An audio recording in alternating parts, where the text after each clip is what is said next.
topic tonight you all know, the guiding principles and concepts of the Bush foreign policy. We've already had two programs, as you know, one commenting upon the principles and concepts of both foreign policies, and then an advocate's presentation of the Gore foreign policy 10 days ago. And this evening, an explication of the Bush foreign policy. Our guest, Bill Brock, is known by reputation to all of you. I'm hesitant about introducing him on the basis of his career, lest I attract your attention to the numerous fascinating points and it detracts from this evening's program. But it's a wonderful career of public service, and I will just in very brief outline remind you of some of its major aspects. Mr. Brock was elected, graduated from Washington and Lee University, served in the Navy, was elected to the was vice president of the Brock Candy Company in Chattanooga, elected to the Congress, 3rd District, Tennessee, served there for 8 years. He was elected to the United States Senate, 1970, defeating Al Gore Sr. for that post. Served for 6 years, became chairman of the Republican National Committee, and his tenure there culminated in the election of Ronald Reagan as President of the United States and a Republican majority in the Senate. He was our U.S. Trade Representative from 1981 to 85, and from 85 to 87 was Secretary of Labor. He founded and headed the Brock Group, a firm which specialized in international trade, investment, and human resources. And most recently has founded and heads an organization called the Intellectual Development Systems. Now, during this period of time, his accomplishments in the areas of international trade are manifest. He was a major mover behind the Uruguay Round, a major force in the expansion of the GATT. He organized or arranged for ongoing meetings of the major financial and governmental leaders in preparation for a successful Uruguay Round. He has done several interesting studies in the area of the global economy. Workforce 2000, which was a study of job and workplace requirements in the global economy, is a major effort. And he wrote an article, or co-authored an article with Robert Hormats on the global economy. In the field of education, which is distinct but interesting, he headed studies on secondary and elementary and secondary education, another on higher education. And he's one of the founders of the National Endowment for Democracy, an organization which you know can claim a great deal of success for many of the successful democratic movements which had much to do with a change in our global order in the past decade. He at present serves on a wide variety of boards, educational and philanthropic. What ties all of these facets of his career together is that each one of them, I think, is an interesting aspect of public service. And it's always enjoyable to see a career which is so extensive, successful, and admirably focused. It's my enormous pleasure to introduce to you William E. Brock.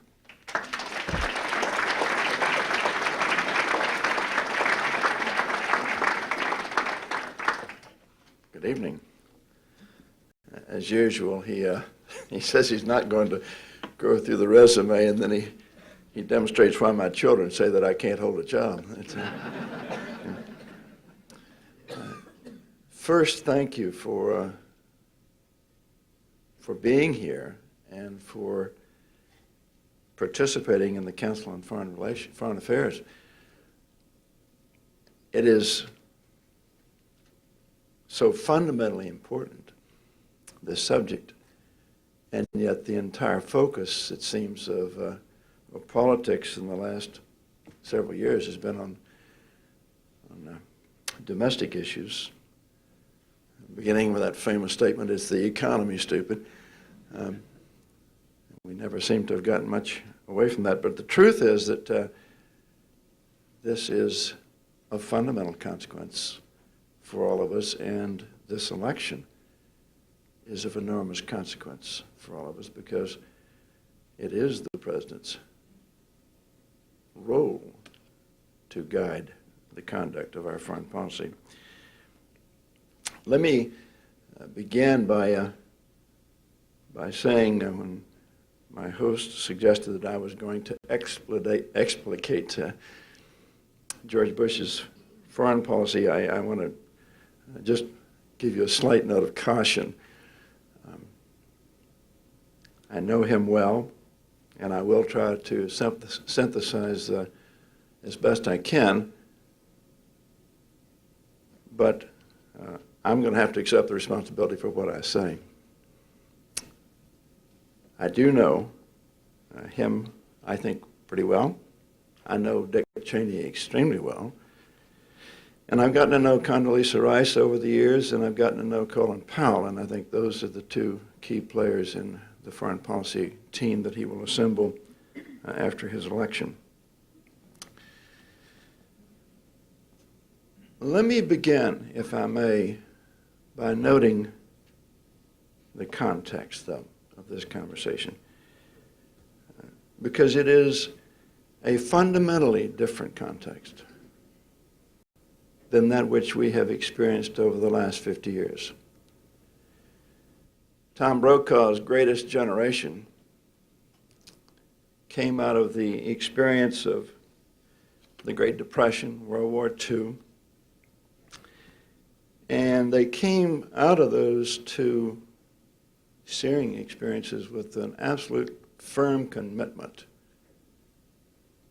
that they would learn the lessons of the 20s and the 30s and the 40s in order to avoid repeating that mistake for their children. The lessons that they drew were fairly straightforward. Isolationism doesn't work. Protectionism is terribly self-defeating. And unilateral disarmament is insane in a dangerous world. Even before the end of the war, that generation saw fit to begin the conversation that created the United Nations in San Francisco. They went beyond just one political organization, as important as it was to create the World Bank, to help developing countries acquire the resources to improve their lot and the lot of their people. They went to the next extent of creating the Marshall Plan to restore the world after the war, the International Monetary Fund, the BIS, the General Agreement on Tariffs and Trade, the GATT. They were shaping and forming those instruments that would facilitate the networking, the linking of the world politically. My own particular field is, of course, in trade. And that organization, the GATT, was a tremendous force in providing the room with which we could conduct improving trade relations and reduce tariffs. Over a period of years, we went through 7 rounds, Kennedy round being the first major one of consequence, and then the culminating in the Tokyo round just because before I came there. But by the time I got there, we were lowering the water of the high tariffs, and instead of having an easy time, we were finding that as the water level went up, we saw all kinds of shoals that we didn't know were there. subsidies, industrial policies, competition policies, tax policies, the value-added tax, non-tariff barriers. So when we began about 20 years ago to look at that fact, I think it was fairly obvious that we needed to improve the institutional framing of economic relations, and we began to try to lay down the foundation for what became the World Trade Organization. And to do so, we began to put together the incentive opportunities. We created free trade agreements with the United States had never done before. My first agreement was with Israel. We went on to Canada, began to talk to ASEAN and to Mexico. Took a while, but then we finally got NAFTA, the Caribbean Basin Initiative. And all of that laid down the premise of an organization called the World Trade Organization after the Uruguay round that allowed us to deal with all economic relations, not just the trade in goods, but the trade in services and investment as well. We have things yet to be done. But it has improved. It's improved a lot. Having said that, it is real important to remember that all of this was in a global security context that was very serious. The Cold War was real, it was tangible, and it was threatening to the survival of this nation and its people. We responded to those threats by creating organizations like NATO, CETO, and trying to build a defense that would deter conflict. Frank mentioned that I was chairman of the National Endowment for Democracy in those years, and we were working behind the so-called Iron Curtain, funding Lech Walesa and Václav Havel and a lot of other people that were fighting for freedom. But as much as we were engaged, I have to admit that I think, like most of us, I was stunned at the speed with which the wall came tumbling down. But it did. Sandy and I were in Warsaw with someone you all know pretty well, Bud Marhoff. I was on the Holocaust Council, and we went over to Warsaw. On this particular occasion, we were going to some of the death camps, but on this particular occasion, we happened to be there the first night that Poland freely elected its first Prime Minister, Mazowiecki. It was an extraordinary experience.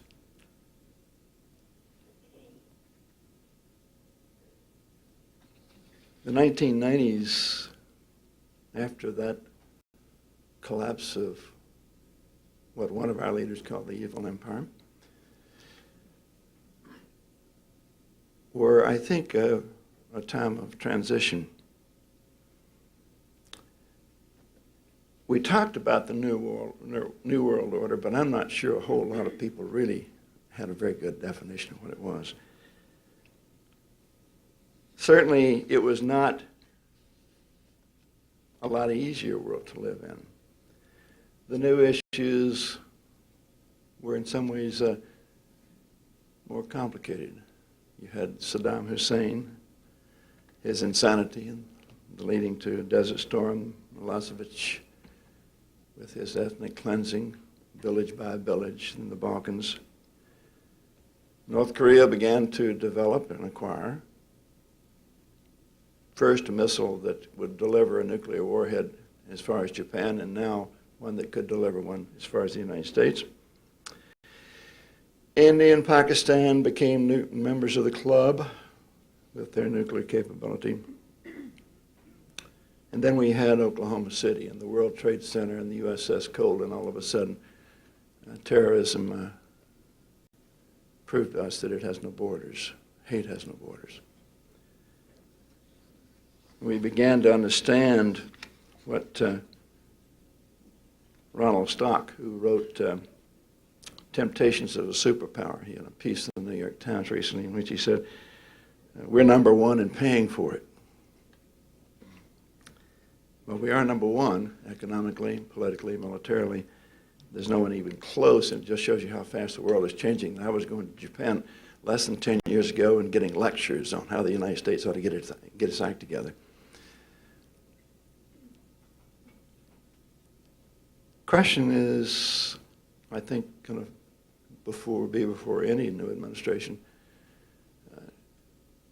now that we are what we are and where we are in our position in the world, what do we do? How do we keep our edge? What are the components of a foreign policy that enable us to advance our national interest in peace, freedom, and opportunity?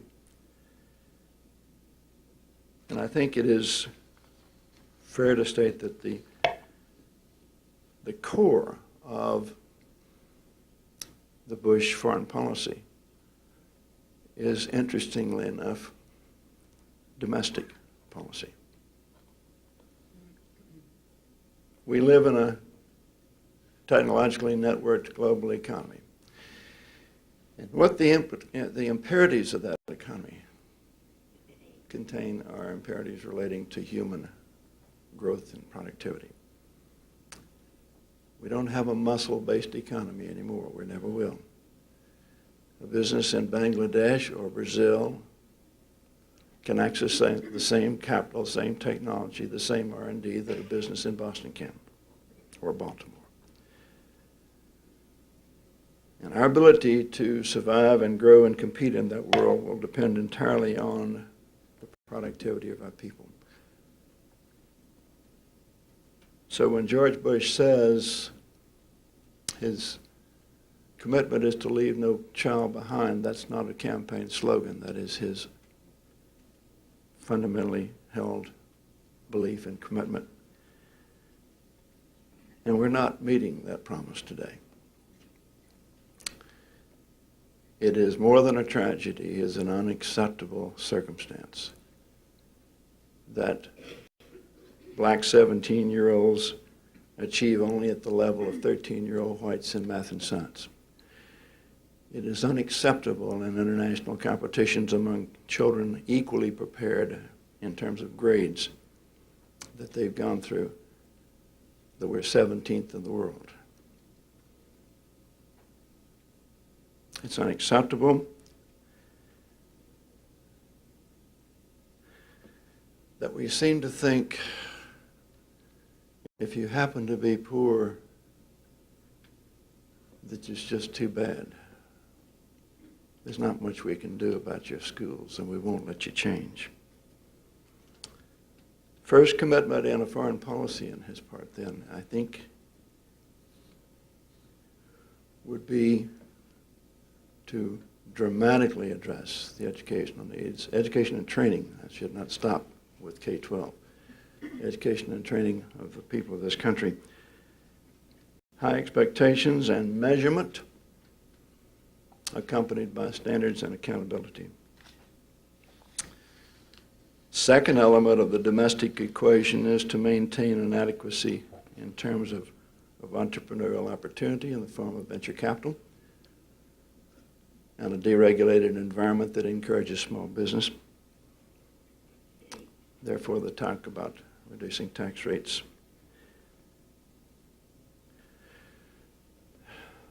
The defense component that undergirds an effective foreign policy is fairly obvious.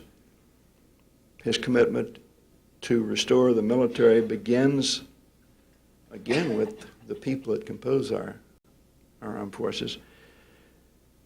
Recruitment is a bear these days. It now costs $8,000 just to recruit a new person into the Navy. It costs $12,000 to recruit anybody into the Army before they take the first day of training. We have too many of our military on food stamps, and housing is abysmal. So just the physical facilities have to be addressed as well as the pay. The largest problem we have with our people in our armed services is that they feel overextended and exhausted, and they do not see their families. And that's tough. That has to be addressed in the context of their role in our vital interest. I'll come back to that. The third component of the domestic side is technology in the military area, and here I am fascinated by the governor's proposal that we, in effect, leapfrog some of the existing technology. And I think a lot of us who watched the Congress, some of us who participated in the miseries thereof on occasion, can get pretty frustrated with the tendency of the Congress to micromanage and to get into funding programs that the military doesn't even ask for. We waste a good deal of money there without a great deal of result. Yes, we have the finest military in the world, and yes, they are overstretched. And yes, they could be at risk if we needed them. So a $20 billion defense commitment entirely to R&D is a significant commitment that he's made. The other element has to do with this threat that we have from rogue nations, and that is to proceed within the bounds of our competence in technology to prepare ourselves to defend against a limited missile strike. Let me move to the international, because when I started talking about the effort of what I call Brokaws' greatest generation, but the commitment that was made to create the institutional structures around which you can construct a world with opportunity for people to talk rather than to fight, and to exchange ideas and opportunities. That task contributed well to our progress over the last 50 years. But it is, I think, fairly obvious that more needs to be done. There is, for example, not enough coordination and communication between the financial side and the trade side. There's too much they and we. My guess is that would be a matter of considerable interest on the part of the new administration. Secondly, I think that the governor does feel pretty strongly that while we need to pay our obligations to the United Nations, they need to engage in some reforms to effectuate their processes and give Americans more confidence in their operations. Secondly, in the trade area, the World Trade Organization is still relatively embryonic. It does need support, and that's going to imply some tough decisions for us, because on occasion, as has happened within the last couple of months, our practices will be found out of bounds, and we will have to adjust to that. Because if we're going to accept the responsibility of creating an international organization with rules, we have to abide by the rules, and if we don't, nobody will. He has stated very clearly the need to reform the World Bank and to put its practices more in line with economic as well as social development logic. He has suggested, as have his advisors, the need to restore the IMF to its original purpose, focusing primarily on balance of payments and getting out of some of the other activities which are at least subject to some question in terms of their effectiveness in developmental terms. And lastly, I would suggest that we're going to have to start looking at some of the organizations that have not been talked about very much. Organized labor in this country feels very strongly that we should not be engaged in trade agreements that don't take into consideration slave labor and worker rights. But one of the reasons that we have not is that the ILO, the International Labor Organization, has simply been below the radar screen to be charitable of the last 2 or 3 administrations. In terms of the alliances that help the construct of foreign policy,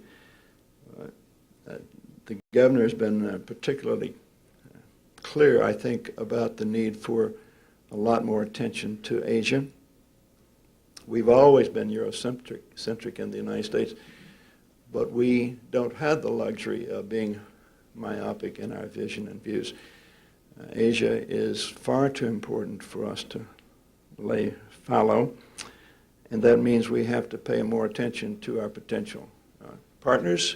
And in this case, he not only has discussed Japan, but he's paid particular interest to India and the consequence of that country in that part of the region and in the world, and the need to improve and strengthen our relationship between us and them. He has moved to China and described the relationship there as one of competitor, not partner. And he's expressed a considerable amount of concern over the Chinese continuing to export arms and to facilitate military activities in some nations that are not kind to us or friendly. In Korea, I think most of us would welcome the visit of the Secretary of State at the moment and hope that it produces something of value. I think most of us who've watched that, and that was my first exercise in the military when I went to Korea in the Navy 180 years ago, it seems. But North Korea has yet to demonstrate the willingness to engage in serious progress that has been demonstrated by the new leadership in South Korea. And I think the message has to be abundantly clear that they really don't have much choice. They're going to have to do better. My guess is that anybody that asks him what that means would get the answer. I'll tell you later, because you can't start laying out that sort of thing other than to state that the foreign policy in that kind of a situation will be strong and very clear. There will be obviously a significant improvement in the relationship in Latin America. The governor's interest in Mexico is strong and continuing. His meetings with Vicente Fox and other Mexican leaders over the years, I think, have taught him the consequence of Latin and Central America and Mexico and the hemispheric need for us to have a hemispheric policy that is constructive and very positive. The frustration, of course, remains with Cuba, but for the rest of the hemisphere, there is interest in creating more of a trading relationship, a more open trading relationship throughout the hemisphere. In Europe, I think the obvious policy implications of his statements to date are that basically we will continue the policy. However, there is a caution here, and that relates to the sense that has been pretty widely held on our side of the aisle, and frankly with an awful lot of people in the other party, that the Europeans have been a little slow to accept their full share of the responsibilities of acting in some of these areas, particularly in the Balkans. So that will be near the top of the priority list, to not to pull out overnight, but to suggest it is time for them to carry the primary responsibility for the area that they are primarily concerned with. I don't sense any significant great change in the NATO area, other than to continue to nurture and sustain it as a fundamentally important instrument for collective action on behalf of the free nations of this part of the world. In sum, I think the basic policy will be to try to restore those things that most of us would consider fundamentals, the blocking and tackling of American foreign policy. It is a new world order, and in a sense it's almost like chaos theory, that the events are not things that we can control. Best example of that was when the baht, the Thai currency, collapsed and triggered the financial crisis throughout Asia very quickly. We weren't ready for that. Japan is still trying to recover from it, and it's been a long time. But it just kicked our shins, and we found out that that there are limits to our ability to act. There are limits to the exercise of our power in economic or in military terms. Nobody can suggest that we can, every time we have a terrorist act, we go bomb a terrorist. Who are they? Where are they? They're hard to find. It's not so simple anymore. In ways it was easier to think about it when it was just the Soviet Union and the United States. It's not quite like that anymore. When I went to U.S. Trade Office in that capacity in 1980, in the early 80s, we were probably exchanging $100 billion around the world in economic terms every day. That's a lot of money. Today, it's substantially over $1 trillion, and the money is transferred in nanoseconds. So when the dollar started falling just a very few years ago, and Alan Greenspan decided to intervene, we threw several $billion into the pond, and there was not a ripple. And when the euro started falling just a few days ago, same thing. We don't control events. We may be the most dominant nation in the history of the world, but we cannot command, we cannot control, and we cannot be the world's policeman. There's an absolute limit to our ability to act,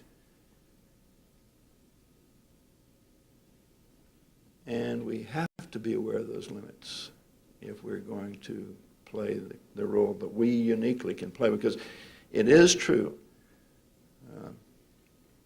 When I was new and green in my responsibilities at the U.S. Trade Office, I started traveling to some of the 50 or 60 countries I went to over those years, and I would say, why don't you guys do this? Why don't you guys do that? They said, no, only the United States can lead. If you will take the first step, we'll go along with you. But we're not going to get out in front of you. And it's just the world that we live in. And it is a different world. I was telling my friend with a son what a magnificent job your paper is doing with that series on third world hunger, malnutrition, child fatalities, the incredibly beautiful work that's being done by some people out of Baltimore and Hopkins. That's the world we live in, and things are nicer because of their work, but we've got a very long way to go.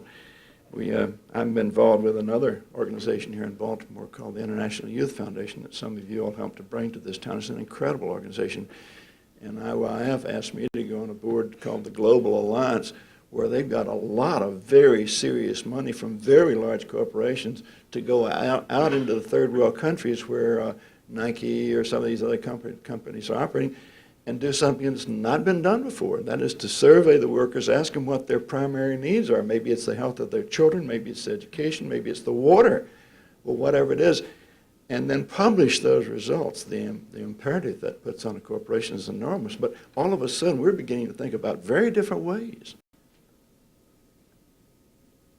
of organizing the progress of the world. And it seems to me that the new administration is going to have to find ways to support that kind of stuff. It's different. It is not calling a meeting and demanding that people act in our interest. That's not going to happen anymore. We have to lead by example. And I think the last point I would make, and I apologize for going on so long, I'm sure the governor could have done it in half the time. The last point I'd like to make is to repeat something he said a number of times. Yes, we have to build on our strength at home, our strength in military terms, and our strength in terms of leadership. But whatever we do, particularly when we're projecting our power and our influence, we have to do so with a very clear sense of the degree of U.S. interest, with a very clear sense of the mission and its duration, and with a very clear exit strategy. If we do that, And if we do so in a way that recognizes that other people in the world have different views and will approach us in very different ways depending on how we conduct ourselves, I think we can continue to help do what we've done for the last 50 years, and that is to build an extraordinarily more productive and exciting world. But it is not going to be a simple task. My sense is that the governor's values are as important as his advisors, but I don't want to underestimate those advisors. Dick Cheney is an extraordinarily cautious, thoughtful, and decent man with a huge experience in this area. Condoleezza Rice and Colin Powell, if they get the responsibilities that I expect them to after the election, subject to the consent of the Senate, of course, would be the first two African Americans to hold those jobs. That will be an extraordinary statement, too. And I think it will indicate, particularly given Colin's interest in working with poor people and children in this country, of a very different quality of foreign policy that is very much in the American character. Thank you very much.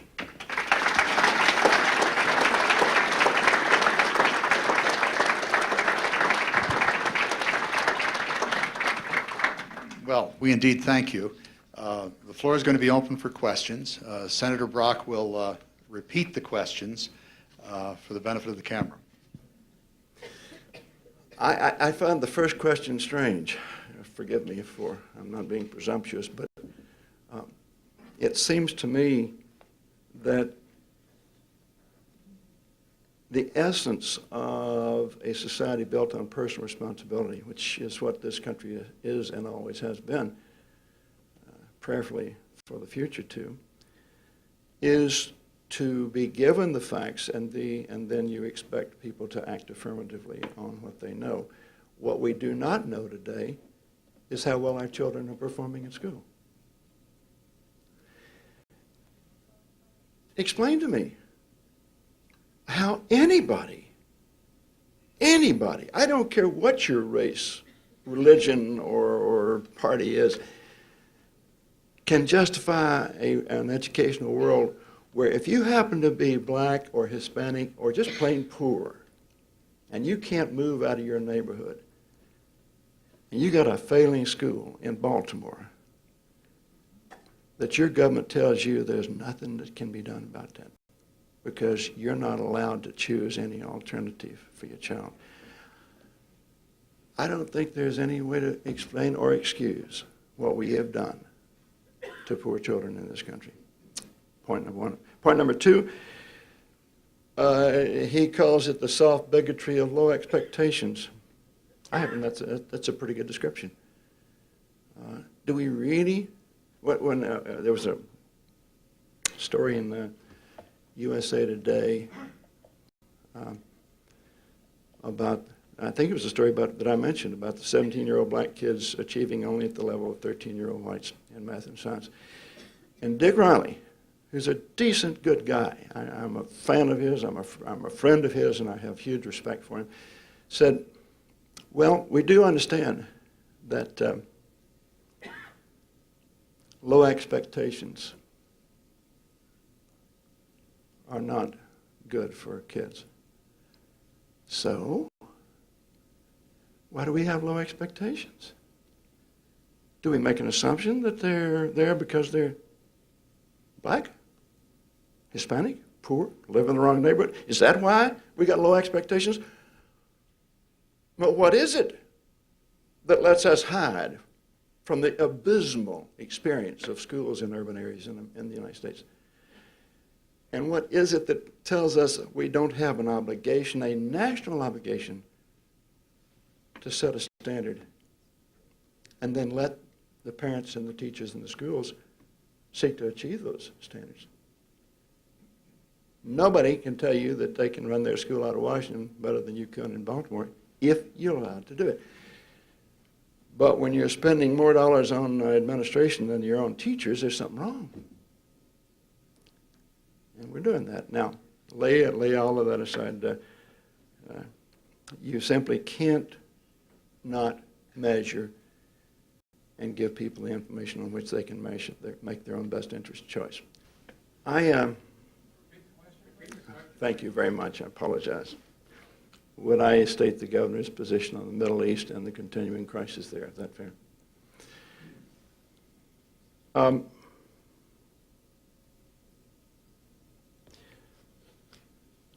I think the governor has not deviated greatly from the administration's approach of trying to be a facilitator in reaching for reconciliation between the affected parties. He's been very clear that we do not have either the right or the authority or the ability to impose our views on that part of the world. I think most of us would feel, as I think he has expressed, that we have been somewhat relentless in our pressure on Israel to reach an agreement, perhaps when the time was not ripe. But that, I think it's difficult for us to fault the effort. There aren't any easier answers on his part or on mine in that area. He has suggested that in order to demonstrate the depth of our commitment to Israel, that he would move the embassy to Jerusalem. That's one substantive change that has been suggested. And there are others in the political equation who have suggested the same thing. But that's probably not of great consequence at the present moment. It is a statement about about where he would go over a period of time. The question has to do, again, with education and with standards. If the governor's, the assumption is that the governor's proposal is that he would cut off the funds for a failing school. Is that the essence of what you're talking about then? And how does that help? Is that the inference I can draw from your question? Okay. Two pieces to the answer. First, in terms of the record of his approach and what it has contributed to the well-being of the children of his own state, Texas has, I think most educators would acknowledge, one of the 2 or 3 best measuring systems, assessment systems, called the TOS, of any state. And it is down to the classroom level, and it is across the board. And Texas is, I think, unique in being the only state that is breaking out each of their demographic groups so as to measure not just all children, not just children that are outside of special ed, but all children, including blacks, Hispanics, and other minorities. I'm sorry. Maryland does it also. Okay. I said there are. I think Maryland, by the way, has a terrific Commissioner of Education. I'm a great fan of Nancy Grasmick's, but let me stay with Texas. The result of a lot of work, and it has gone across party lines because the Democrats control the legislature, so they do have to work together, is that black children in the 4th grade were at the top of the nation in math. Hispanic kids were second in the nation, and black kids were first in the 8th grade in writing. Overall, Texas children performed 4th in the nation. The Rand Foundation did a study, and you can hardly accuse them of being partisan, and suggested that Texas and North Carolina were the 2 best states in America in terms of what they had achieved in educational progress.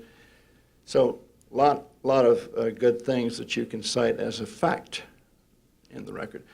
Now, that is precisely what I think he would hope to bring to Washington. Now to the essence of your question, what he has said on the funding question is that the measurement would be done by the state. There is a national standard, but the measurement is done within the state standard, within the state's own appropriate assessment approach. So the NISPAC can stay, the TCAP in Tennessee can stay, the TAS can stay in Texas. But if a school consistently fails and nothing is done about it, then he would give to the children, if they are in that school and it is a low-income school, he would give them or their parents the right to opt to go to a different school. It can be public, parochial, private, that's up to them. But he says he will never again condemn a child to go to a bad school just because they're too poor to move. That's the essence of it. If I have left the impression that the question implies that I'm blaming the federal government for all of our ills in education, forgive me because I did not mean to do that. There's a great old Pogo's comic strip that said, "We have met the enemy and he is us." There are none of us who are to be excused from what's happening in education. The last group to blame are the teachers that are just busting the gut to do the best they can and getting precious little support. But I am not trying to put the blame on the federal government. I am saying that the federal government can play a more constructive role, and that's what the governor's saying, and that's what he's done. The question, to repeat, is that Gore wants to spend twice as much on the military as Bush does, and doesn't that make him better? I don't know. I know that when 1996 was coming around and they were worried about Connecticut, they built they built that submarine that the Navy didn't want in Connecticut, and that's more than $1 billion worth of expenditure. There's an awful lot of that sort of thing where we have simply played politics with too much of the military and done not enough for the men and women who compose it. It isn't a matter of how much money you spend. It is where you spend it, how you spend it, the quality of your approach. And the truth of the matter is, I defy you to find a military compound where the majority of the people won't say that they are worried about their situation. When we're losing up to half of our captains because they're just getting out, they can't handle it anymore, something fundamentally is going wrong. And part of it is money, but part of it is not. Part of it is just plain leadership. They do not feel that people understand what it's like to be gone on an overseas deployment for things that are not explained to their wives, much less to the rest of the country. And the excessive deployments they feel. And I think I'm reflecting their views. Is putting a pressure on them and their families that is unacceptable. They thought they were getting something different when they signed up. Question is, why can't we stop corporate welfare? We spend time talking about the 1%, but we don't talk about the excesses of the corporate welfare. I'm not sure that I can disagree with you. I think there's too much. I don't think we're paying anything near enough attention to Congress. Some of the members of Congress have been talking about it, but it hasn't come up in the campaign, and I don't know that I have seen anything from either candidate on the subject. It is ridiculous not to pay attention to equity in the system across the board. When you've got a tax system, though, where everybody at the upper income tax level pays taxes, and they pay something over 40% of the taxes, you can't expect not to have some equity in the reduction of taxes, even though you do put the majority of the cut at the bottom level, and several million people come off the roll entirely. That's not an answer to your question. It's just a fact of how it's being perceived. I'm going to oversimplify, and I apologize in advance. Is there a choice between a unipolar approach, which means Pax Americana, we run the shop, or multipolar? Is that the essence of it? Multipolar leads to the implication of a regional model, and that means the United Nations, et cetera. And that means, of course, of sovereignty, Constitution versus United Nations Charter. So the basic question then, if we have multipolar, which means that we're gathering in organizational units to to affect change, United Nations or others. How about the potential conflict between the Constitution of the United States and the Charter of the World Institution that we belong to? Is that fair? Yes. Okay. 1981, in the arrogance of my youth and ignorance when I was first at the USTR, I decided we're going to start another trade round, so I started traveling around trying to push people to do it. They didn't want to do it. They weren't ready for it. We ended up having a ministerial level meeting in Geneva in 1982, and darn near broke the back of the system. We came in, people were loggerheads. We had not done an adequate job with our homework. Here I was, all this righteous fervor to do good things, and not everybody thought they were all that good. And so we backed off. And then we started talking about how do we create an incentive, how do we create some examples to show people that we really do have a way to grow the world. And we started saying, well, let's have some free trade agreements. And I went to the president, I said, this is what I'd like to do. We've never done it before, but I'd like to start having some free trade agreements. I'm going to start with Israel, and then I'm going to go to Canada, and then I'm going to go to Mexico, and then I'm going to go to ASEAN, and so on. And he said, great. That's fine. Let's see if we can do it. We started that, and we immediately began to get your question. But, okay, you're trying to create, sort of a U.S. world bloc. And I said, no. What I'm trying to do is to show how good things can be when you really open yourself up to the world and let others compete in your markets and you compete in theirs. And you get the wonderful discipline that competition brings. Well, we ended up getting the NAFTA, we ended up getting the World Trade Organization, and I think we're in better shape. Now the question comes to your second half, and that is, what happens next? What happens if, in fact, the world body reaches a decision that is inconsistent with our Constitution? That's not a debatable issue. It isn't for George Bush, and I would guarantee you $100 to a donut, it wouldn't be for Albert Gore. You will not see this nation abrogating its constitutional responsibilities for any other organization, because the Constitution is our basic document. What we will do, and this is something we can do better than anybody else because we are the biggest and we are the strongest, we do have an ethical foundation of what we are all about, we will try to engender within those organizations a respect for the Constitution, for U.S. law, for the ethic of democracy and freedom, in a way that challenge will be de minimis at most. But if the choice comes down to being for the U.S. Constitution and protecting that, or abrogating our sovereignty for some international body, that's an easy call. We'll reform the international body, but we're not going to change the Constitution. Could I say something about the decline of Russia and its situation and its influence in the world and what that might portend? It's interesting how much Russia or the USSR engendered fear and a sense of conflict for 50 years, and now people are worried about it falling too fast.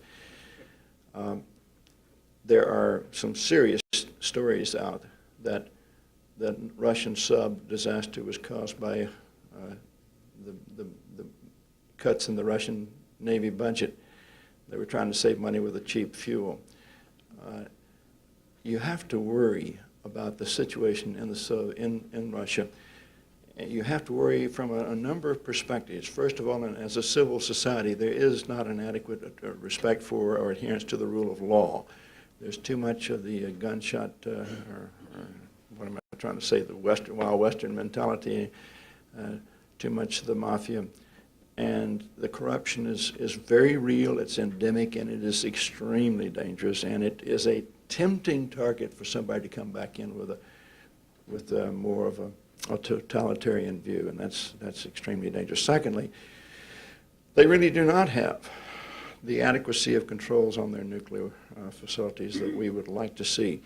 When Sam Nunn, who's a terrific human being, a Democrat, and his colleague came up with the Nunn bill. I've forgotten who was the other one now. Anyway, the bill to put some U.S. dollars into helping secure that nuclear inventory. We need to pursue that and perhaps accelerate it. And George Bush has endorsed that approach because it is still a dangerous threat to us. If those weapons get into the hands of some third world nut, you don't want to think about the consequences, and they may have already done so in some cases. So we really do have to pay a lot of attention to it. Where Russia is going, I'm not sure that I have the gift of prophecy. I wish I did, but well, maybe I don't. But I do think that it is a very, very tenuous, dangerous, worrisome situation. Mr. Putin has a lot of the background that would make you worry.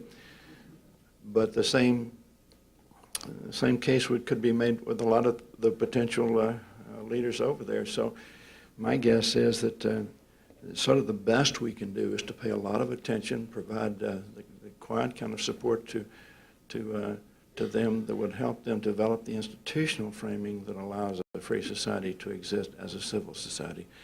But it is not going to be simple. It's not going to be short term. It's going to take a lot of time and a lot of patience and a lot of tact. And I think when you hear Colin Powell and some of the others talk about this, you get a sense of the depth of concern that they have, but also of the understanding they have of how serious it is. Dick Cheney was pretty eloquent on this recently, and I think you can feel some comfort that that if it's possible to get through this thicket with care and patience and tact, that they're good people to do so. Thank you very much.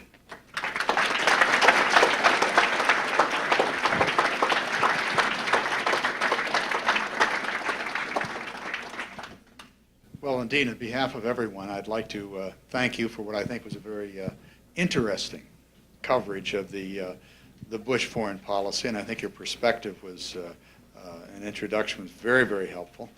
And the linking of domestic affairs with foreign policy, I think, was done more sharply in your presentation than has probably emerged in the campaign. Overall, I think it's a marvelously interesting evening, and we're grateful for you joining us this evening. Thanks so much.